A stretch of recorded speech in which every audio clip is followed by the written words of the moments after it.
and welcome back to Crypto Live League. And today we're going to be reviewing and giving a strong update on Tezos, Blockchain 3.0, the last blockchain. The reason why Tezos is so important is because what its main focus is redesigning a smart contract platform. What they're going to do is add on-chain governance, a self-amending ledger, and formal verification into a smart contract language that they developed called Michelson. And they want to bring this all together on their smart contract platform, Tezos. The token will be an XTZ called a Tezi. So giving a little background on Tezos, they had an ICO that started on July 1st, 2017 and ran for about 2 weeks. So during this time, they collected over 65,000 Bitcoin and 360,000 Ethereum tokens. So the current value of that in ICO is right around $1 billion in current price. And that's including assets gained by Bitcoin Gold, Bitcoin Cash, all the hard forks of Bitcoin in that $1 billion valuation of ICO proceeds. At the time, this was the largest ICO in the history of cryptocurrency ICOs, and it was backed by some of the largest investors, with Tim Draper, an avid activist for cryptocurrencies, as well as Olaf Carson Wee, who was one of the first employees at Coinbase and also a large contributor to Tezos via Polychain Capital. So those are just some high-profile names that were initially involved in Tezos, and that's what got me interested in Tezos back last summer. In 2017. I've been in blockchain for a while. I've just started documenting it here on Crypto Live League, but I first mined Bitcoin in 2013 with a Spondoolies Tech rig, if you guys remember that company, and then also was a very early investor in Ethereum as well. So when I look at Tezos, I get very excited, not only for the investors that have contributed to this project in a high-profile manner, but also the revolutionary new ideas that they bring to a smart contracts platform that include governance.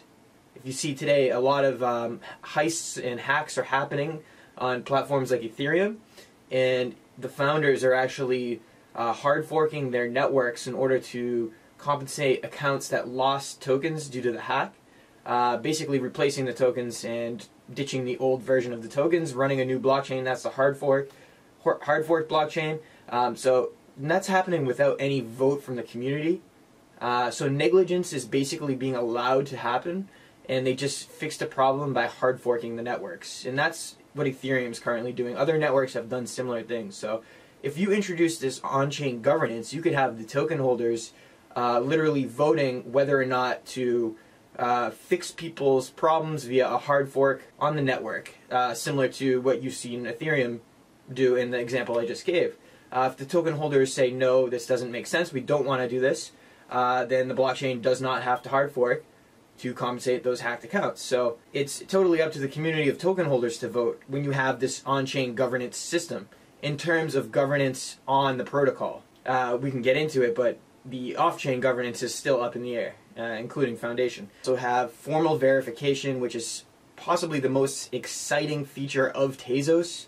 And that is basically when you're using their language, Michelson, you'll be able to create a smart contract and then test it to see if it is worthy and built correctly to your standard of what you were trying to do with that smart contract before you go live with that actual smart contract, so you won't waste gas, essentially. So another reason why Tezos is in the news, probably because outside of the initial investors in the ICO, only people that have really heard of Tezos are probably because of the lawsuits that have been brought against them. So Tezos has had quite the soap opera story that starts back in October of 2017, where you have a Tezos Foundation that was basically founded outside of the developers of Tezos. So you have the developers of Tezos, which is led by Arthur Brightman. You have his wife, Kathleen Brightman, who is a CEO of a company, DLS Solutions, and that's out of Delaware, incorporated out of Delaware. Arthur himself is based in an office in Paris, France, and that's where his development team is working on the protocol. And then you have the foundation, which did the ICO and holds all the ICO funds, about $1 billion in assets. So that's led by three characters initially. We had Johan Gievers, who is the founder of that foundation. He was the one who filed the paperwork in Switzerland to start that foundation. That's the Tezos Foundation. Stifling. Okay, so that's Gievers. So you also have Diego as a board member, and then also you had formerly Guido as a board member. So basically in October, Gevers, the foundation president, or the founder of the foundation, basically the Tezos Foundation, was accused of self-dealing by Arthur Breitman, the lead developer and the brain behind the Tezos network and protocol, accused Gevers of self-dealing. It's just odd this had happened because the ICO was closed for a period of time, a few months, and there really wasn't any news about the ICO giving the money to fund the Tezos development as its purpose had been. So maybe there were questions starting to rise of what was Gevers doing with the money, why hadn't the board acted on paying developers, and so on and so forth. But when the accusation of self-dealing happened, that was much more serious. That's when the community on Reddit and the Tezos community in general started turning against Gevers, Johann Gevers. There was a 46 some odd page article written by Arthur Breitman that was held private or sent to a news article source or used in a lawsuit against this Gevers, Johann Gevers. In this document, it went into thorough detail about why Gevers should basically be prosecuted, or he's self-dealing. And since then, there was a self-audit given by the foundation, and it was led by Guido. Now, he's no longer with the foundation. Actually, he resigned during the audit of Johann Gevers, the self-audit.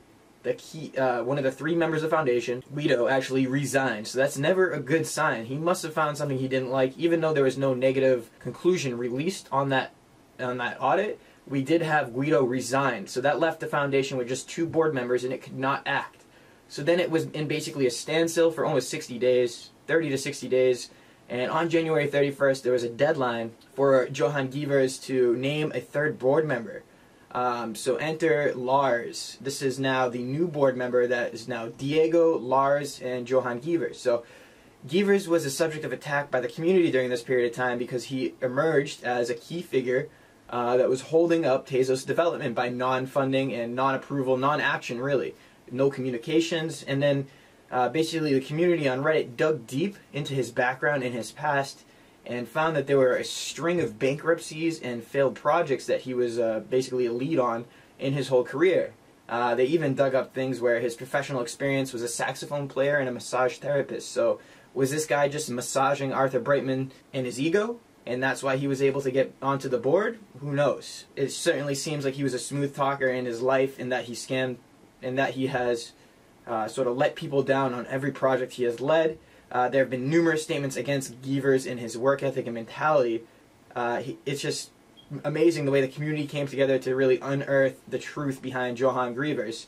And you can have a link, I'll put the link here in the comments section below, with the document that the community on Reddit created.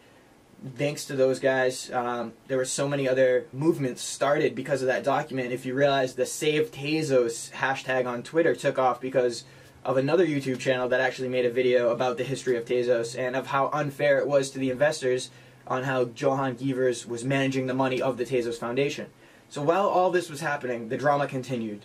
The community kept rising up, and there are key members, Ryan, Jonas, Olaf. They started a new foundation in Switzerland, a T2 foundation. And I'll throw the link for the T2 foundation on here as well. And they are seen as the knight in shining armor coming to save Tezos. They released their news just as Lars was named the 3rd board member on January 31st, 2018. We had T2 come out to the community on Reddit saying, we have officially made our new foundation. I believe they filed paperwork in January 22nd, so they had planned it up to this point, sort of as a rebuttal to the 3rd board member being named on the original Tezos Foundation. So now we have T2 Foundation. Their purpose is identical to the Tezos Foundation, except they don't have any funds. They don't have control of that $1 billion in assets that was collected during the ICO. And in the investor's point of view, at this point, it's a positive move to see T2 created because it does give a gateway for Tezos to release the code for their BetaNet launch. T2 actually has come out and said that they will provide a safe place for the Tezos DLS Corporation, DLS Solutions, to Arthur Breitman, to the development team, for them to launch the network. They will support all of their goals as the original charter was stated for the Tezos Foundation. But however, since the way they founded the T2 Foundation, they founded it from an organization. So you basically had a board of people found the T2 Foundation, so you're not going to run into the same issues of a power struggle from the founder of these foundations. So the person that, basically the clerk that goes in there, which I'm considering Geaver as a clerk in this scenario, went in and filed the paperwork to open the Tezos Foundation. That in turn gave him additional power on the board.